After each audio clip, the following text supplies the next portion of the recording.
Well, I know somebody was going to ask this. I'm Justin Hitt with Prosperity Homestead, and this is a finishing mix that we use as potting soil. And I did a video a little bit earlier about how we take the dead plants in pots and we mix it all together, and then I stir the material up. I put a little bit of straw as an indicator. And the question is going to be, what additives or supplements can we add to this material in order to have better results with our plants? So first off, I do turn this material with a shovel, and I'm looking for this. So whatever's in here, I want it consistently mixed in. So this is a little bit of straw I swept out of the back of the truck. It might have seeds in it. There's perlite in here. I just happen to have an open bag of perlite, no place to put it, so I just dumped it in here. This is several potted plants like this that I've dumped in. And so what could I add to this? Well, because we're not trying to compost here as much as we're just finishing some material, I can put some compost that's maybe been turned 2 or 3 times, that has a consistent texture and that has a consistent small size, about the size of your pinky nail. And I can put that in here. I can put shredded, not shredded grass, because shredded grass is going to be like your lawnmower clippings, is going to clump together, and it's going to have moisture. It's going to be green, but if it has any seeds in it, you don't want grass seed in your potting mix. But if you let it wilt a little bit and then mix just a little bit in here, and you really want to go with a rule of 10. Okay, so 1/10. I just want to sprinkle some of that grass clipping. If I know there's no seed in it, and maybe it's weeds and everything all shredded up nice, I just want to spread that over the top, but I don't want it to be too wet unless the mix itself is a little bit dry. I'm going to spread that over the top, and then I'm going to turn that in and make sure it's completely incorporated. Okay, and what does that mean? That means that it's consistently distributed in the material. Now, on top of that, I could throw some rock dust. I could just sprinkle rock dust on the top here. But nothing I add to this will be more than 1/10 of the total volume of the container itself. And you have to realize that as you fill this material up, you can't turn the bottom as easy. So I don't want to be driving a shovel down inside here, because I just want to be lifting the materials up and making a hole in the middle. But in order to distribute the new materials, I need to sprinkle that on the top. So I'll level it out, sprinkle the new materials on the top. Now, if you've got bokashi, okay, you can put that in there. If you've got spent mushroom substrate, you can put that in there. You can pretty much put anything you could put into your compost, as long as it is shredded fine, smaller materials, because we don't want it biologically active in the sense of like heating compost when we're using it for its potting mix. Okay, we want it past that point where everything is kind of indeterminate. So all this straw and stuff will be indeterminate. We won't see a lot of these things in here. Now again, this is a potting soil for larger plants, and we need as much bulk as possible, and we need it as biologically active as possible so that it will convert to nutrients for that new plant. We want to put that banana in a system that, unfortunately, if the pot gets dried out, isn't going to be too hurt. But if it gets growing and it's getting the right amount of water, is going to feed that plant more than anything else to help that plant get on a lot of growth.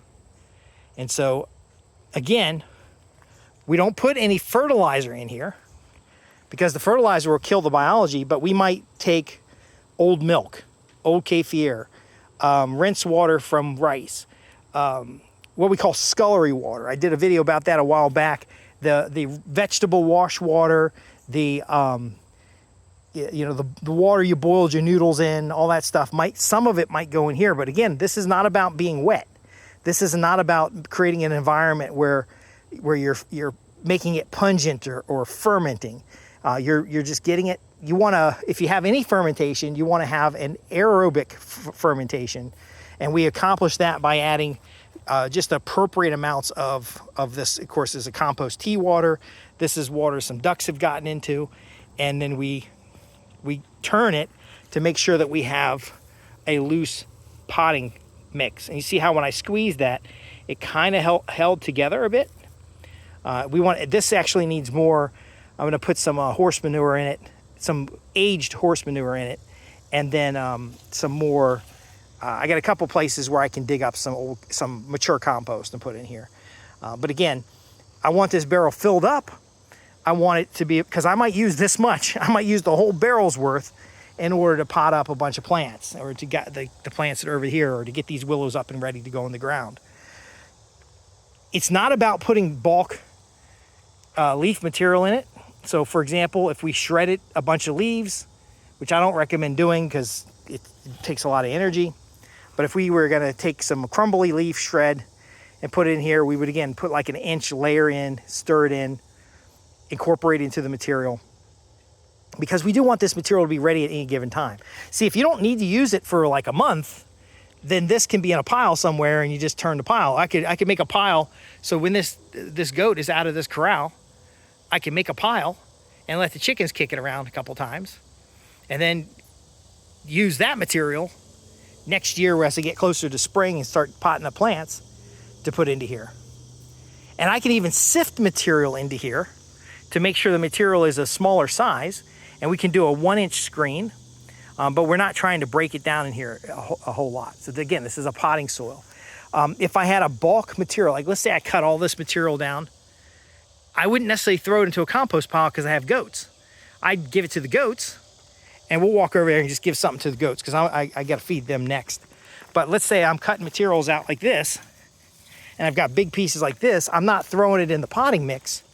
I'm bringing it over here to the goats, and then I'm throwing it to the goats and letting them eat it, and then they will pelletize it. Right, goats? Now they jumped because I stepped on something that crackled like the fence.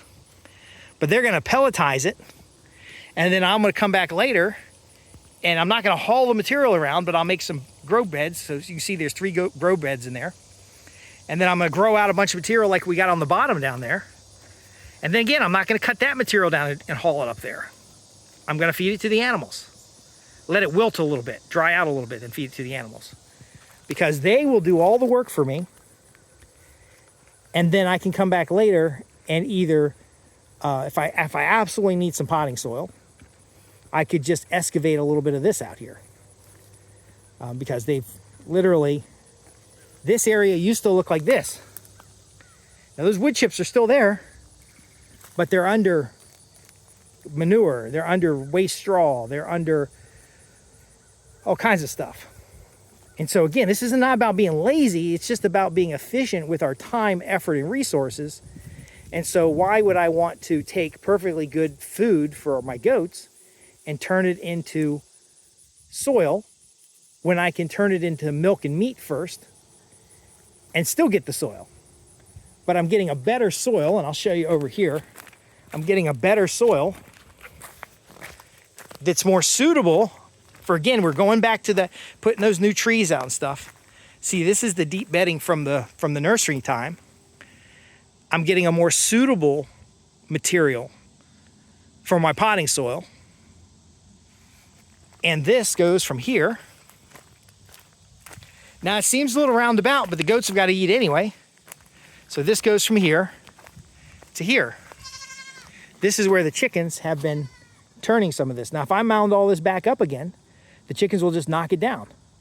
But if I let them knock it down a couple times, I can take that material, put it in the barrel, put in some soil, put in some, vermiculite, some perlite, some, you don't have to necessarily go out and buy these things, but I happen to have a bunch of it already from previous nursery work. And then we end up having a more nutritious, biodiverse soil set that's going to help our larger plants. Now, this isn't necessary for seedlings.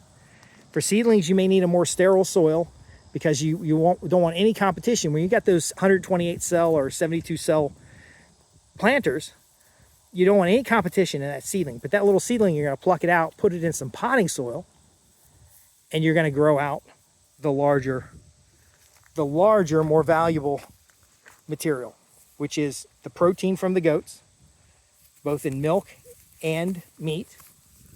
And then even in this case, see here, because here's some of the rather than potting them in pots, these bananas were put right in the ground. So these bananas were put right in the ground. They were inoculated with the soil. So I took the original soil from the banana and I mixed it with water to make it an inoculant. And then I put it on all the plants here. But as we go through here and chop and drop, I can chop and drop and throw it in with the goats, or I can chop and drop and use it as a direct mulch. And in this case, you can see there's a little bit of bare soil around the bottom of a few of these plants. And so I may want to chop and drop and just put it around the base of the plant to make sure the plant's getting all the sun at once, rather than feeding it to the goats. And so if I come through here and chop and drop, and I've been inoculating or have biologically active topsoil compost around these plants, then they're going to break down the larger plant material, just like the ruminant of the goats would do. And they're going to break down that material and feed that banana tree, or it's a banana plant, it's not really a tree. And we're going to be more likely to get these larger, bigger plants. Now, these larger, bigger plants are going to eventually be fed to the goats. But again, I'm in the business of growing stuff. So we're growing beans and squash over there on those 3 beds. We're growing kangkong, potatoes. And again, that's just a demo bed. We could do this whole area, but I didn't feel like really cleaning these sticks up. These sticks are going to turn into biochar. The biochar will go into our potting soil mix. So it'll get inoculated, which could mean bringing some cow manure in, making some fermented fertilizer, putting those charcoals into it, grinding up those charcoals into a powder or a flake, and then putting it into the potting mix. But again, a rule of 10, we don't want more than 1/10 of that potting mix to be any single particular element. And we want all things in that potting mix to biologically break down over time. Your vermiculite, your perlite, your charcoal is not going to break down at all. And so if that's 30% of your mix, it's not going to, when you squeeze it, form together unless the rest of your mix is fibrous. Could be rice husks. It could be the decomposed of anything on that list in order to give us that 60%, which is going to be some kind of compost. Now, again, it doesn't have to start as compost. I could literally, and I don't have enough of it, but if I did, I could literally take the goat manure and use that as my 60%. I could take the waste straw from over there and compost it a little bit, and then take that composted material and put it in the mix. Again, if I got straight straw, or I've got a goat that needs to be banded, I could put his testicles, his mummified testicles, in the potting soil mix. As long as it's going to break down and sift out well in order to make that into the pot. Because you want it to be screened about 1 inch or about 1 inch or 1/4 inch screening to give you a nice potting soil that's airy and takes the plants.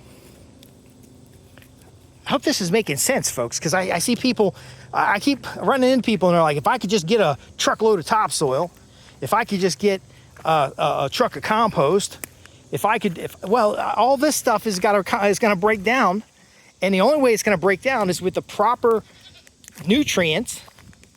And so I'd much rather mineralize my goats. I'd much rather do a deep bedding. So this is like 3 or 4 inches deep. I can come in here and mound it up into a pile and let the chickens kick it around. The chickens are going to fertilize it. And then when it's more of a consistent size, maybe a 1 inch screen or a 2 inch screen, I can put it in my barrel for potting soil, and then I could pot out new plants. Now, what if I don't need it for potting soil? Well, I could take this material and use it as mulch on the garden. I could seed this material. You see some grass sprouting there. I could seed this material and create some some grass. Actually, I tend to go around the outside edges and pull it away from the fence because I don't want the fence buried. And then I can mound it up, close the gate, and put a garden in here. While these goats are getting bigger, they will have the rest. Actually, we're expand this area out over here. They're going to have the rest of this area to roam, and they'll basically prepare a new spot. And meanwhile, I can focus on the fact that that buck is getting randy, and I need to pick up the banding gear to go ahead and band him. I got 2 bucks in here. I got 3 new does. Got 3 primary does. And he's going to get... Oh, he's going for penetration. Anyway, I also need to look, see if I can just separate them, because they can still get through the gate. Anyway, always something to do. I just wanted to let you know that you got so many options when it comes to making that topsoil. The making of the topsoil is most important because we are putting larger plant starts in it, and we're using it around our plants. We're using it as a top dressing for stuff that we've already planted out. We want it to be biologically active, and what do I mean by that? We want to have our acidophilus and our soil enzymes and biology, the soil food web, progressing, so that when we add that new nutrient in, it's expanding, just like these goat pellets are doing. It's expanding the nutrition and restoring the biology in the soil.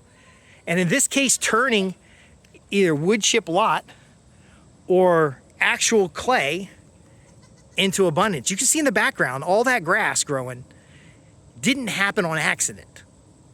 It's by design. If you want to have some of these systems and designs in your small farmer homestead so that you can grow more food with less effort, so that you can raise healthier animals, then visit www.prosperityhomestead.org. I'll be happy to work with you. Till now, I think now I'm going to go...